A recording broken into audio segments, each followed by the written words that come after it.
welcome to the Kriolish podcast. I'm Brandyn Evora, the linguist and course developer here at Kriolish, and here I have with me Joelson Leal, our product designer. Hi everyone, glad to be here. Brandyn, today's our conversation is a good look behind the curtains or what we do here at Kriolish, specifically in language, coming up with the courses and design. Exactly. So today we'll be talking about building Kriolu from scratch. We'll look at the process of creating a digital structure for a language, like we all know, has a lot of fluidity and a lot of variation. So we're going to look at the process of taking that and producing a product that works for everybody. You were born and raised in Cabo Verde. I'm a first generation Cape Verdean American, so we have very different experiences when it comes to learning and using Kriolu in our daily lives. Tell us a little bit about how your experience kind of growing up in the country plays into how you create your products. Well, thank you, Brandon, for the question, first of all. I think for me, what excites me about Kriolish first is like it's more than a tech product, right? It's designing a bridge between the tradition and the digital world. So as a product designer, I get to think about how people interact with the language, not just on paper or on screens in this case, but like in so many different ways. Getting feedback from people how they use the system that we designed in a way that we couldn't even imagine, right? So that's very interesting. But growing up in Cabo Verde, Criollo, like you said earlier, is a language of everyday life, right? So I never think about Criollo, or I never thought about Criollo having a structure. It just comes out. It's alive. It's different, and it's different again in every island. In every island you go to, people engage with it differently. Sometimes even in your own neighborhood, someone that you grew up with, they speak differently than you. So so when we started breaking it down to digital use, it almost feels strange at first, but and that's the challenge. So we need to design for structure, we need to design for future generations, and also, how do we make it a digital space that people can turn to and learn from, right? So not even us that engage with it on an everyday basis, but people from all around the world. Yeah, so that's my perspective of the language. For me, it's always interesting to think about like people in Cabo Verde never analyzing the language, even though you start to go to school and they start to teach you Portuguese grammar. My first thought is like, all right, I'm gonna start comparing Creole to Portuguese and trying to figure out how this makes sense. But I'm also a linguist. That's just how my brain works, and so that has Yeah. always been an interesting perspective that I've heard a lot from people that were raised in the country. They just never thought about it. It was just natural. So that's that. Yeah, that's the thing, right? So I think you being from the other side of the spectrum, someone that like I feel like you linguists, you address language completely. It's like decoding it. It's a very interesting perspective. So, for example, when we are in our meetings and you're talking about, it feels like this, it comes from there. These words are combined. They're made of three different words. So, it's a very interesting perspective. And talking about perspective, so how does that perspective, how do you play that into, developing our programs here at Kriolish, and how does that come into the product that, people use every day? Yeah, so my role as the linguist and course developer is to try to make sense of the inner workings of this language that's very fluid, and package it in a way that is easy for people to digest, um, understand where things come from, but then also be comfortable to start using the language in their daily lives. So yeah, I was born and raised in the U.S., but I used Creole daily growing up. I don't remember starting to learn it. Both my parents, my mom was born in Cabo Verde, my dad was born in Angola. So speaking with my father was always Creole. With my mom, it was a mix. And so growing up, I automatically just started comparing, and because I was always code switching. Usually my conversations Okay. were either all in Creole or a mix of both. But I was hearing it every day at home, at my grandparents' place, at church. We went to Creole Mass. So for me, it was always around, even though it wasn't the official language. Mm. And so I think because I was comparing it to English, I would see a lot more differences Oh, versus if you're living in Cabo Verde, where it's a lot closer to Portuguese. So it's not as drastic. And so I think that was one of the biggest reasons why I went into linguistics. oh, okay. So that's very interesting as well. The fact that the comparison, right? So for us, being born on the islands, it's like we don't compare it to Portuguese. Maybe this is just my experience, but we just look at Criollo and then Portuguese, right? So because of the system that's around how we learn it, being Portuguese being the formal language. So it somewhat feels something that it's, I don't want to use the word forced on you, but you have to get it, in a sense. So it's something that is being Hmm. pushed or introduced into your life, because as soon as you leave the classroom, it's Criollo all day, right? So that's Yeah, natural. I But got you. but but once you get back to son and then going to school, it feels like a duty. It's not, and then being a kid, usually you don't want to go to schools, right? So if a Portuguese is always associated with this chore sort of things, right? So that's why it's always weird if you go to one of your friends' house and then they speak Portuguese in the house. Sometimes you have families, they Yeah, I they got you. decide they decide to speak Portuguese in the house. So then when you go to those houses, you'd be like, "What? This is strange, right?" It feels like an organism that is being introduced into your life. That to me, that might be an Hmm. interesting personal experience. But yeah, that's the relationship between Creole and Portuguese. Very interesting dynamics. For me, Portuguese was always just a structure that I could use to expand my Creole. Like Mm, when I started learning a foreign language, I tried to look for the closest thing in order to satisfy my analytical mindset. I needed some kind of grammar and rules to figure out what made sense, and so that's where I okay. would look at Portuguese.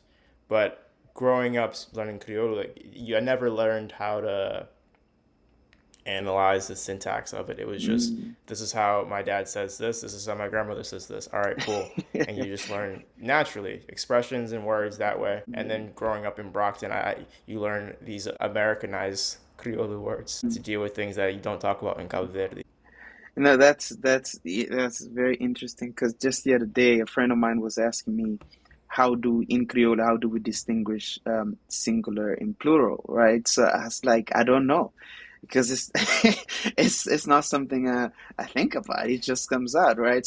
And then trying to explain it, it felt weird. It felt like abo, años, and then when you go to other Mm-hmm. contexts of different words, it becomes even more like challenging, right? So that's the I think that's the natural order of things when you do something naturally, and then when you have to pick up, and then you have to use a systemic structure to sort of like map it. Yeah, and like these experiences that we have on our day to day, like they go into the course. Like, how do we convey numbers to someone with an online dictionary? That's something that we have to deal with. And Mhm. then that ties into kind of some of the challenges that you have as the product designers. How do you make this package, this confusing information package beautifully in a way that people can enjoy, understand, and then share easily? You don't want to send somebody a novel explaining how to break down plurality. Well, I think that goes into our formal education, if you want to put that, because we always looking to develop systems into learning, right? Systems into how do we go about our day and things like that. And in product design, one principle that is always stuck with me is designing for users' reality, right? So not my own assumptions, right? I can be Mm-hmm. sometimes it feels counterintuitive. I'm designing something, and like in my mind I like it this way, but then I have to force myself to get this out of body experience. And then how would someone that's a first generation Cape Verdean in America, how would they perceive this, right? And then how would someone in Praia or in Mindelo would perceive this, or how would they engage with this, right? So for Kriolish, that means asking, how do we design for someone who is in Cabo Verde, for example, with sometimes Mm-hmm. limited internet, but also for someone in Boston who wants to reconnect with family roots, right? So, and then my UX background helps me translate those different realities into practical features. But that this is as a in Kriolish, we are a small team, and this is not something that I do by myself, right? We have a team, and everyone is contributing and is engaging in how we develop the platform. But mostly, the first thing we want to do, which is very, I think, was one of the biggest challenges, is having flexibility, right? So because Mm-hmm. it's so many people, we are trying to target so many people at the same time, which in product design and development, you want to focus on a specific group first. Once you get that right, then you move on to others, right? So we don't have that luxury because our niche is fluid and flexible by nature. So how do we tackle Mm-hmm. that, right? Exactly. So and then and when you build in flexibility into systems, it, it can be challenging, but it's also what gives you your community. But yeah, I think you as well, being from linguistic, you come from systems, right? So how do you deal with that from your perspective? Yeah, that's a great question. So I studied linguistics at UMass Amherst, and what we looked at in many cases where it was systems linguistics. It's almost mathematical in how you look at language. So you're looking at structures and patterns, and it's a lot of statistics. And so when you Mm, have something that's very fluid that can change from one island to the next, it does create some challenges. Like most language classes, when they start out to just develop a curriculum, look at the official grammar. And then from there, mm, you package these rules into fun lessons that are like easy to digest, applicable, and you can start using them as soon as possible. So where mm, we have challenges is that there isn't a set standard, and so the challenge and the beauty of Criollo is the fact that there's just so much variability, and it's almost mm, musical in that sense. So I think where we have to look at it is just giving people the very basic building blocks and mm, exposure to as many variants as they'd like. But at the same time, if you're living in like Brockton or like New Bedford, you might only hear one variant, which is fine. mm, If you are really good at understanding Criollo from like Bravo or Fogo, you can still talk to somebody from Mayu or even Sal. mm. It might be a little tricky at first, but Yeah. growing up in Brockton, I didn't even understand the number of variants. That might just Ooh. because Brockton has maybe more of a uniform like Cape Verdean demographic. But to me, Mm. like hearing someone from Sal wasn't a different language. It was like talking to somebody from the South. I don't have to learn a different English for that. As a linguist, I just have to notice like certain patterns, and maybe there's a certain word that I might have to learn. Like speaking with Edmar, I had to learn bizot, but I learned that like a year ago. But that didn't affect my ability to speak Kriolu at all. So Yeah. I think just learning these little things here and there is going to be natural. But as the linguist, I'm trying to find the commonalities between the variants and then just Mhm. highlighting the differences so that you can go and explore them on your own. It, as you're going through, I think you said something that's really beautiful. It's almost like musical, but I think what you got going from you for you is that you're a linguist, right? You can decode languages into, like you said, building blocks, and then as from a design perspective, that is interesting because one of the complaints that not complaints, but like whenever I'm outside and I'm trying to get feedback from people, and I tell them like, yo, go on Kriolish.com and log on and see give us feedback or what do you think? And then they come back to me like a week later Mm-hmm. and be like, oh, I checked it out, but it looks simple. It looks too simple. And then us that we're designing it, that we are behind, we know what's coming, right? We know what we've got on the pipeline, but sometimes as users, they don't understand because they're just looking from their own lenses, right? So especially if someone born and raised in Cabo Verde, they'd be like, I don't know if I can use this to learn English, right? Or for example, just that's one of the things that people come to us. One of the most requested features, like so we can have reverse, right? Kriolish to English is Mm-hmm. as well. What you're saying is like we have to decode it to the basics, in order to build on top, because we found no structure on how to build this product on in a structured way. So we are just trying things and getting it going.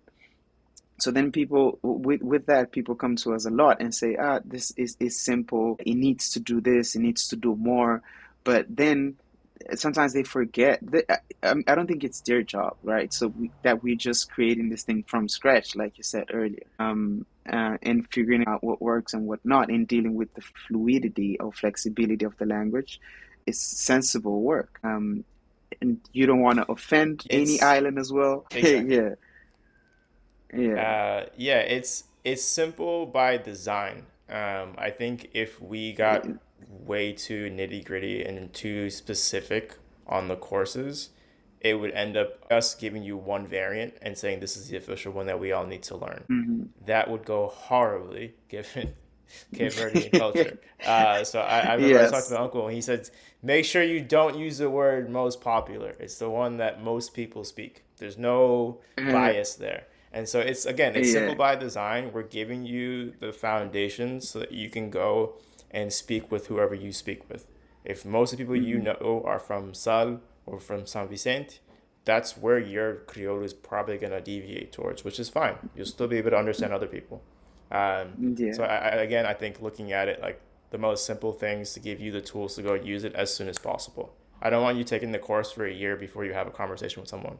Ideally, you take the Yeah. course and the next day you start talking to somebody. Yeah, exactly. And then It might not be especially, a super because in-depth conversation, but it might just be a hello, how are you? yeah, yeah, and that's the beauty as well, because someone that we get so many messages from people. They'd be like, "Oh, this is the tool that I was looking for all these years. I want my granddaughter to learn. I want my daughter, my son to learn, a few words. And it's so rewarding when that feedback comes through, which is what we use to keep going on, on our feature pipeline. And how do we move the language forward, the product forward? How do we grow it? In which direction, right? So, to that regards, from where we are right now, how do you see us moving forward, addressing those challenges that we were just talking about? Having different islands. How do we embed that into from a linguistic standpoint? How do we make sure that we grow in the right direction as we address those challenges? Yeah, so I know I mentioned earlier now wanting to start a course for every variant, but that's what we're doing. So I know we started off with our first two courses are going to be the two most spoken variants. So San Vicente Yes, and Santiago. exactly. And those also have quite a few differences for us to highlight. So we're able to Hmm. show the primary characteristics that you'll see in like the Barlovento Islands and the primary characteristics that you'll probably see in Sotavento Islands. Um, Hmm. they have patterns that you'll see amongst other islands around them. So if you take the Santiago course, Hmm. it's probably going to be easier for you to talk to people from Fogo versus if you took the San Vicente one. Um, but Hmm. again, these are beginner courses that are focusing on the variants that have the most resources for us to use. So not only did it make it easier for us to give us more data to use, it also makes it easier for you because the course that you're studying, the variant you're studying, has literature that you can go out and read. There's songs Hmm. that are using that variant. So it gives you more Hmm. resources to interact with and engage with. Like I use music and TV to learn language all the time. So if you have those Hmm. resources, it's going to be more helpful for you. And so I think that's one of the things that we looked at. Once we established courses for the more spoken and more resource rich variants, we can then address the ones that are less used. Like my family's from Brava. Not many people speak the Hmm. variant from Brava. I have a personal reason why I want to do that course. And so Hmm. they'll all be touched on. I think for us, in terms of what makes the most sense, is the ones that are spoken the most and the ones that have the most Yeah. resources. And then from there, we'll build out for the other people. Yeah. Yeah. No, that's true. And I wanted to just touch on something that you just said. Um, that maybe I've thought about a lot, but maybe just developing the courses. You might not have thought about them, because for us on the product side, and I mean, when I say product side, it's just the dictionaries and expressions and some of the features that we've got on the pipeline coming. Is that how now do I take those insights from, from you dealing with the different spellings across different islands, different variants, and the most spoken ones? How do we then now translate that into, visually into the platform? All right. So, and then a couple of months ago, I was having this conversation with Edmar that uh, how do we make it clear visually on the platform that people can see from one glance, this is the Barlavento variant, this is the Sotavento variant, and then we have examples on the platform, right? And sometimes examples are long, because we try to use Mm-hmm. examples to try to convey meaning to the languages. So how then we design the platform in a way that people can, with one glance, understand what's going on, and how that can help them get a grasp of the language. Because Criollo is an expression based language, right? So sometimes people come walk up to you and say, how do you say this? And then you don't have a word. You have an expression to convey that meaning or convey Yeah. that thing. So we have to take all of that into consideration. And I don't think there's something, and that's the challenge when it comes to design. And there's nowhere I can go and look, for example, go to Oxford Dictionary and be like, okay, let me see how Oxford did it, right? Because they have way more resources than we do. They have researchers, and they can do a lot of different testing. So it's like you swimming in an open ocean, right? You're just trying, and if you swim, I don't know, for about 100 meters and it doesn't work, you get back, you try a different direction, which is that challenge makes it interesting as well, and right, it makes it unique.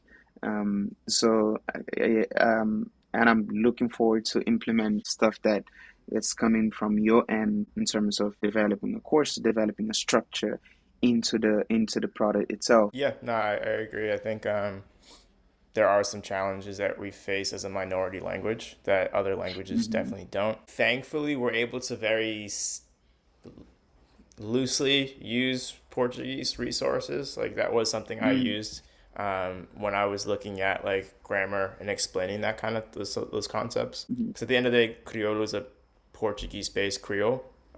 So Portuguese and other Romance languages like Spanish and French can be Hmm. used as references for certain things and explaining like certain like grammatical concepts. Hmm. Especially if you're like a native English speaker, there are certain things that like the subjunctive mood or expressing the difference between like ser and sta, like those aren't concepts that you find in English. And so using like my experience learning those in like Spanish or French class, those were things that I brought in terms of like developing how to explain these concepts to English speakers. And then I remember as a kid, I didn't have to learn those because I learned them through Creole. Yes, yes, that those insights, that's the beauty of it, and I think that's the beauty of Kriolish, because it just ties.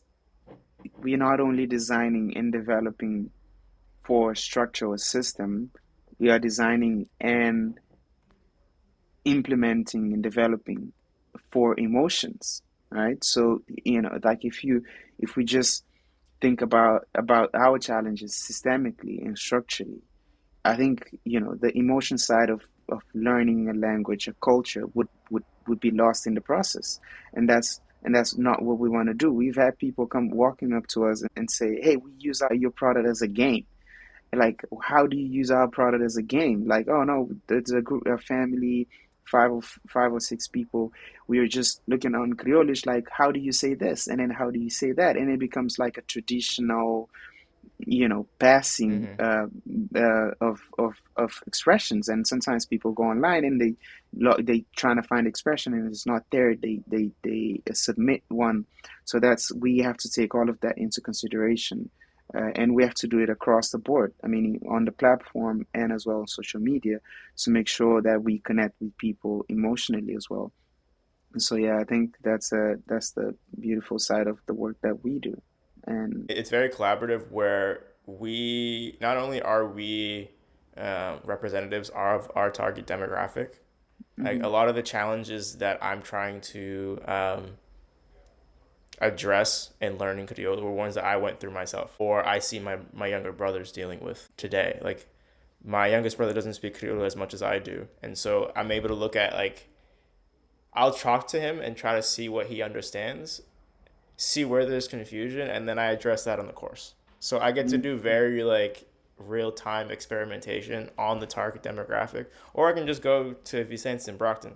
Uh, Mm-hmm. that's one of the cool things. And then again, like people are sending in like expression requests and asking us like to teach them specific things, which does help us a lot too. And it also shows us like where we might not know things. I know someone had asked us to translate like a song once, and we Mm-hmm. spent as a team like 20 minutes breaking down like line by line, looking up words, trying to understand like the context of the person in the song and what she was feeling, and then from there we Mm-hmm. figured out, all right, this is kind of what they were trying to say.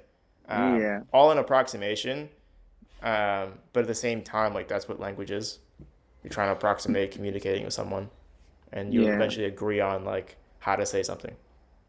Yeah, as you go about that, I think for us the biggest challenges that we face is what is it going to be the trade-off, right? It's going to be this balance between having structure and consistency, and then on the other side is the risk of alienating people, alienating parts of the culture, or parts of the emotion, right? So having that balance, it's not easy, but it's a very interesting, exciting water to swim on. I mean, using the swim analogy again. But yeah, I think that all Yeah, ties back to the purpose, right? So the purpose of why you joined, because you at some point you got in touch with Kriolish, or you got in touch with Edmar or anyone on the team, and then you decided like I'm gonna join this because I can see value in this, and I know how I can contribute. So like it goes back to the purpose. How what do how do you see yourself can't come into the team to do those things. Yeah. yeah. Without purpose, I don't think anybody would be on this team. Mm-hmm. It's a big challenge, but I think it's a passion project for all of us. Mm-hmm. Criollo's been my experience being Cape Verdean and speaking Criollo has been a foundational part of my educational background. Mm-hmm. Uh, I grew up bilingual, and that interested me into learning languages, and that got me into linguistics. So it's all come back to those days trying to figure out how do I say I in Criollo, even though I just had a conversation in it. Mm-hmm. Like those are the questions I asked myself as a kid. Like, why is this word just like it is in Portuguese, but then this word is completely different, and I don't understand where it comes from. Like these are the questions that I asked, and now looking at like Cape Verdean kids around like my brother's age where they're not really using the language as much and they're losing it, that's something that really worries me. And Mm-hmm. so my mission, and I think the mission of Kriolish, is to put Creole one on the map and also establish resources so that it doesn't just fade away. It's the Yeah. oldest Creole that's still spoken today, and I'd like to keep it that way. Yeah, that's very interesting that you said that because we Kriolish was invited to this Trienal, Trienal of Design in Portugal, Covilhã, a city in north of Portugal. So not like center north. Because it has to do with design, I was the person that went there, and that's the most exciting thing people found. It's like that, every time I was talking about it, people would be like, "Wow, that's fascinating what you guys are doing, just in the preserving the culture, preserving the heritage, right, and leaving an open line for everyone that wants to go back and find out and learn." That's the beautiful part of the platform because there's like tons of digital learning language platforms, right? So how do we make Kriolish Kriolu? Like it's a very tough mission. And for me specifically, it's so funny how it happened because I was working at Calvera Digital and Edmar was doing a presentation. And when I saw the platform, I was like, man, I can I can help this guy with design. It's like I could see he's passionate. His heart in the right place, but I don't like the design, right? So, uh, I, so I messaged him I Doing messaged them great on work, but link. you need some help. Yes, I messaged them on LinkedIn and said, "Yo, Joelson, thank you for taking the time to come back as an engineer to talk to our youth and whatever." But yeah, I think I can help on the design side of the platform. Like it was the I need help, being who he is, right? This guy is so welcoming, and it's like, no, I need help. If you could do that, and then I don't know. Fast forward 3 months, I was on the team just like that, out of the blue, and because of the purpose, right? It's not about just creating another digital tool. It's about giving the community something that does not exist, right? So right now I'm living with people. If I need to take a photo of this and send on a Slack. I'm living with someone that was born in Russia, grew up in Lithuania, and she went to Erasmus in Portugal, right? So she got in touch with that's how she got Hmm. in touch with Kriolu, with our Kriolu. She has like these, I don't know, 3 or 4 A4 papers of she was registering words because there's no tool to help her learn. So she came up with her own system to learn. So it's very interesting how what we're doing can help break that into that problem sphere and leave something not only for us that are like have intrinsic connections with the language, but for outsiders who want to learn as well, and they want to learn about Cabo Verde. There's the best way to learn about Cabo Verde is in Criollo, right? So then the Mm. tools that we're building is is going to serve the much larger community that we are targeting, and that's the excitement, the biggest excitement about what we're trying to solve here, right? So I on on my time, I could be learning about anything. I could be learning about finance, how to design for finance. I could be learning how to design for other things, right? But I make sure to take time to do this because it's purpose driven, right? It's not only just designing some boxes on a screen, and I think that's a very noble thing to do. Yeah, I agree. And so I think that brings us pretty smoothly into, I think, wrapping this conversation up a little bit and talking about kind of the next steps. We have our beginner courses coming out in the next few weeks, and so I think that's going to be the biggest like product launch for us. We put a lot of work into Hmm. them. I'm really Yeah. excited to see how they are received and used, Hmm. used and abused. I want to see where the courses do well and where they don't, so that we can make them better for you. And so for Joelson, like, what are you looking forward to kind of working on in the next few months when it comes to Kriolish? Yeah, what you said is very interesting because we always a step ahead, right? So we already have access to the courses, right? We already have access. We already discussed the features that we want to build for the future, features that we know that our 1,000 plus users that visit the website every month. We have so many interesting things to share with them, which kind of becomes unfair because they're like months, sometime ahead. And for me personally, the biggest goal would be how do we make Kriolish feel natural for everyone, not just people Mm-hmm. that were born on the islands, born and raised on the islands, but everyone outside of the country as well, even friends of Cabo Verdeans, right? How do we make it? Um, how do we make it feel intrinsic, like I feel about Creole? Just I just get up and go. Yeah, and that's definitely something I've thought about too. Like, even being someone that was raised in like a Cape Verdean household where we spoke it daily Hmm. is a Hmm. privilege that I have to kind of take into account. Like, I know I have cousins where their parents either didn't speak or chose not to, and so they just never learned it growing up. And so Hmm. even those Cape Verdeans are going to have unique challenges. And so I think again it's a passion project that's there's a lot of components and there's gonna be a lot of patience required on like the audience side. But again, if you ask us a question like on WhatsApp or Instagram, we're gonna respond. So you don't necessarily have to wait for the course to find out how to ask a question or use specific pronouns. Like, I'm happy to break that down for you. But if you want like a 4K edited video of it, you're gonna have to wait. Exactly, exactly. And if you want, we've got so many interesting features. I don't want to spoil too much, or bring in delivery promising deliveries here, but how do we make it unified? How do we, for example, design the platform that it doesn't feel like a dictionary?